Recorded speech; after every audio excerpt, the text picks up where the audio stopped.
Salut, c'est Trado, je suis content de vous retrouver pour la mise à jour des stratégies de swing trading sur action avec un bilan de plus en plus mauvais, soyons clairs, de toute manière on s'y attendait pour au moins deux raisons, on va y revenir un petit peu plus tard.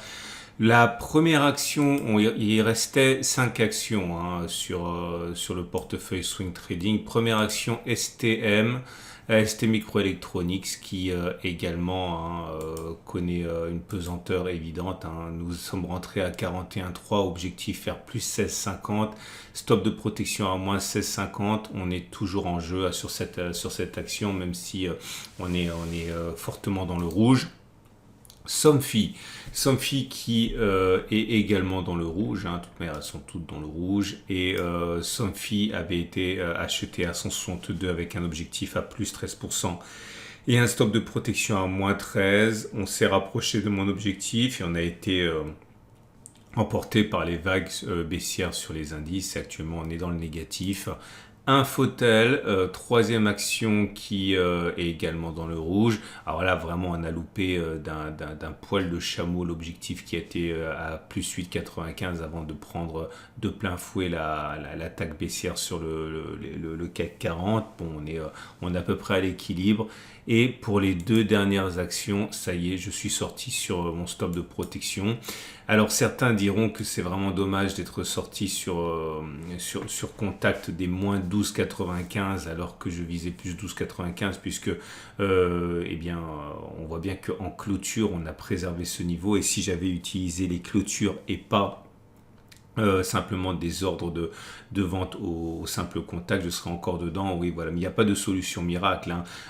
Tout pareil, ça aurait pu baisser beaucoup plus et ça aurait pu descendre encore bien en dessous. Bon, là, voilà, pas de chance, mais croyez-moi, il n'y a pas de solution miracle. Vous pouvez être certain que même si vous prenez une sortie sur stop de protection, eh bien, vous auriez été soumis à parfois des mauvais résultats. De toute manière, si je suis sorti sur contact, c'est tout simplement parce qu'au moment où ça a été testé la stratégie, j'avais testé la stratégie sur contact et pas sur clôture en dessous. Donc pour être logique avec le travail que l'on fait pendant la séquence de backtest, il faut tout simplement appliquer. Et là, effectivement, bon, ça a été sorti. Donc Ipsos sort du portefeuille. Et Veolia Environnement également avec un stop qui était à moins 3,17 avec un objectif qui était à plus 3,17. Je vous rappelle que les valeurs plus 3, moins 3, c'est ni pire ni mieux que quand c'est moins 15 ou plus 15, puisque j'ajuste les tailles de position à la perte ou au gain, donc ce sont des pourcentages, donc la perte ou le gain sont exactement le même quand c'est moins 3 que quand c'est moins 15. Et là également, encore une fois, ça a été sorti sur stop de protection, ce qui veut dire qu'il ne reste plus que 3 actions dans le portefeuille et un bilan qui n'est pas glorieux, et on va revenir sur les raisons dans 30 secondes. On fait d'abord le bilan. Donc il reste Somfy, stratégie Copoc, STM, stratégie Vortex, Infotel, stratégie T1. Et depuis le début de l'année, sur les trades swing action entamés donc depuis le 1er janvier 2022, on en est à 3 succès, 5 échecs.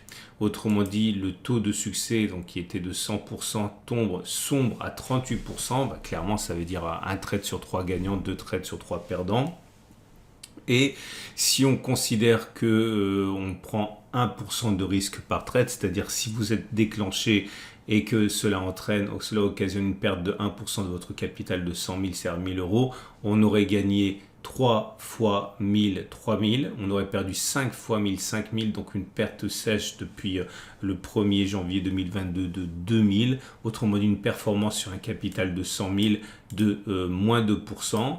Alors le CAC 40 fait 50% de moins bien en fait, et le small mid qui correspond plus aux actions que je trade est à 2 fois plus en termes de 2 fois moins en fait en termes de performance. Bon, c'est pas bon, il est clair que c'est pas bon, et maintenant on va voir les deux choses que je voulais vous dire par rapport à ça.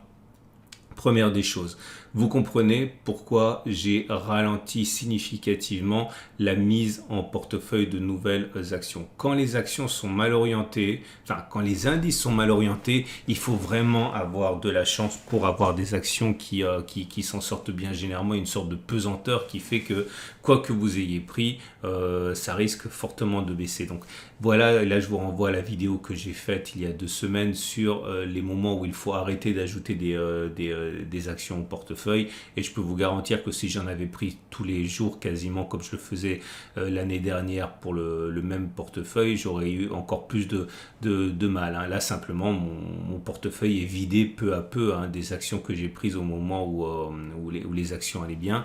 Deuxième chose, là vous comprenez, on en est à 5 trades d'affilée perdants. Ok, 3 succès quand le CAC 40 allait bien, 5 échecs depuis. Et là, vous comprenez l'importance qu'il y a de faire ce travail dont je vous ai sans doute rabâché que trop. Ce qui se passe, le drawdown, le maximum de baisse avec 6 trades perdants. Vous voyez, aussi improbable que cela puisse paraître ou que cela pouvait paraître l'année dernière, je vous avais dit, et encore cette année, que quand on tourne avec 58% de chances de succès, ce qui est mon cas, enfin pour le swing trading systématique, eh bien on a plus de chances de faire 6 trades perdants d'affilée que non. Et donc là on est déjà, donc vous le voyez, à 5. Ça veut dire que là j'ai théoriquement subi une baisse de 6% depuis les plus hauts. Ok, puisque je vous rappelle que j'étais parti de 3% et maintenant je suis à moins 5. Donc on est quasiment à 6%. Si j'avais pris, alors je ne vais pas tout seul tout les faire, je vous les fais défiler, mais vous voyez bien que la stratégie qui aurait consisté par exemple à prendre un risque de 3% par trade nous aurait amené actuellement à une performance de moins 6%. Et naturellement, si j'avais pris 5% de risque par trade, eh bien ce serait actuellement à moins 10%. Ok, pour un CAC 40 qui ne fait que moins 3. Donc voilà, alors vous allez penser que je suis peut-être un peu niais de me satisfaire de ça. Alors, peut-être. 2, je ne m'inquiète absolument pas pour la stratégie. Voilà, l'idée c'est que quand les marchés auront la gentillesse de se reprendre, les performances de ce portefeuille reprendront également. Et il est clair que dès que les indices se porteront mieux, j'accumulerai les positions et j'espère bien battre le CAC 40 et en tout cas basculer en territoire positif pour le reste de l'année. Mais pour l'instant, voilà. Est-ce qu'il y a à rougir ? Je ne sais pas, mais ça reste complètement dans le système. Alors, quand faut-il s'inquiéter de son trading ? Il faut s'inquiéter de son trading quand ce n'était pas prévu dans le scénario. C'est-à-dire que, j'explique d'où viennent les fameux 6% de baisse.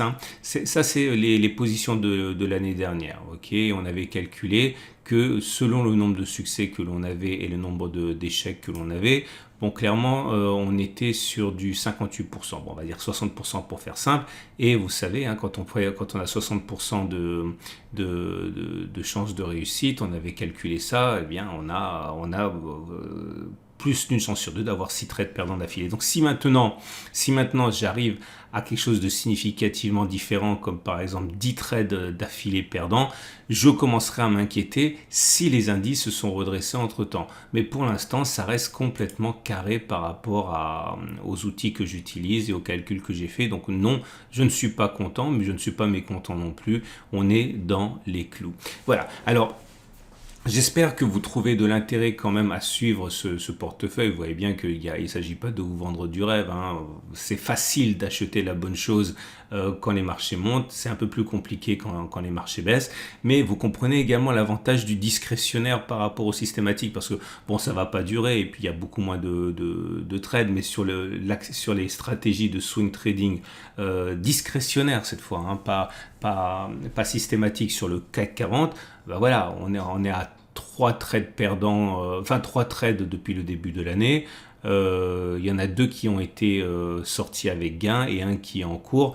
Voilà, c'est dans ces moments-là, j'ai envie de dire, Peut-être que le trading discrétionnaire fonctionne mieux que le trading systématique, mais c'est même pas sûr. Voilà, je suis content de vous avoir montré ça et j'espère que maintenant, plus jamais, vous ne douterez de l'importance de bien réfléchir à la taille de la position. Parce que pour l'instant, encore une fois, avec une performance, avec 5 trades d'affilée, je suis à moins 2% et je bats le CAC 40 et encore mieux le small mid.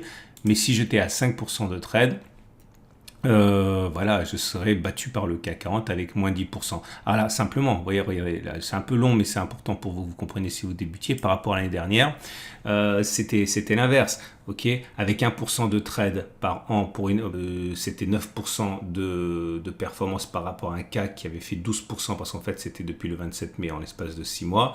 Mais si on prenait 5% de risque par trade, eh bien on passait à 45% de succès, donc 4 fois plus, hein, enfin 3 fois plus que le CAC 40. Mais voilà, il faut accepter, on peut prendre du 5% de risque par trade, mais il faut comprendre à quoi on joue. Ok, donc voilà, j'espère que vous avez intégré ce qu'il y avait à intégrer.